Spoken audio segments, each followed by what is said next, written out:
Hello, I'm Jack Snell. Well, my full name is John Spencer Snell, but I go by Jack because my dad is John. I've been confused by that before. Yeah. So I'm a graduate from BCC in General Studies last year in spring, and last summer I worked on the Navitas VR simulation, which you just saw. This summer I worked on the HIFU knee phantom.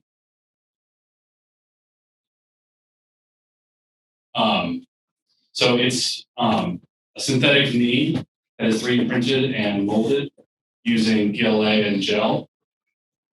It is to be used for practicing HIFU treatments, specifically in this case, arthritic pain relief.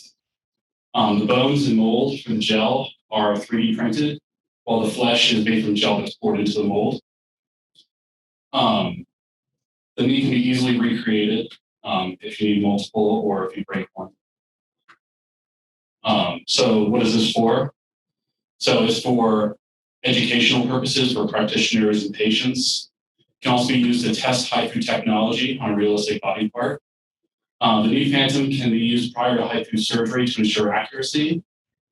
And we're also planning to use more thermochromic material and potentially thermocouples to indicate and measure HIFU heating. And we also have plans to test the fuss mobile device on a prototype knee phantom. And we also may create other body parts in a similar manner for similar practices. So the source for the models was the NLM Visible Human project, which is an open source project that sliced cadavers and took pictures to create a 3D representation of the human body, both male and female. For the knee phantom, we specifically used the left leg of the visible woman from the project, and that's what we used for the knee phantom. So first, we had to use a program called Slicer 3D to turn the sliced images into a 3D model that could be printed. And then from there, we used Autodesk's Mesh Mixer and Fusion 360 to simplify and truncate the knee, the leg, into a knee.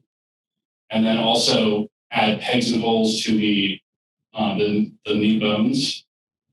And also create a mold that could be 3D printed.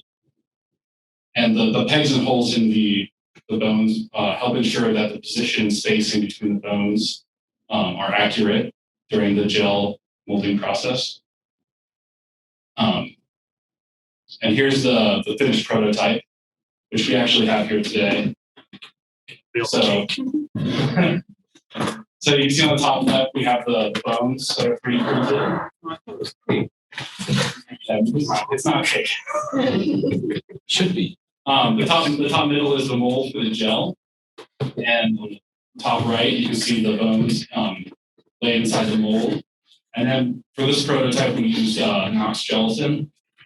You can see on the bottom left, all the bottom pictures are the bones inside the gelatin. And the red is actually thermochromic paint. So if you were to heat that, it would change from red to white, so you would know that it's been heated. And I would like to thank the foundation, Dr. Cassell and Mr. Middleditch, and also John Snell and Matt Eames and John Burns for helping me on this project. And this summer, I was able to learn about anatomy, specifically the human knee. I was able to learn how to use 3D Slicer for region growing and creating surface models from images. I learned how to use Mesh Mixer and how using multiple programs in conjunction with the project. And also how to 3D print molds, which was interesting. Thank you.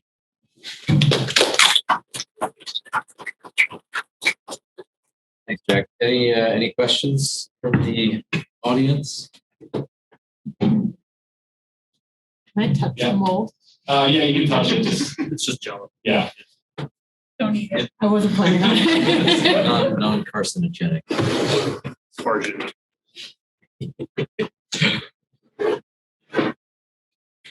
Any other questions?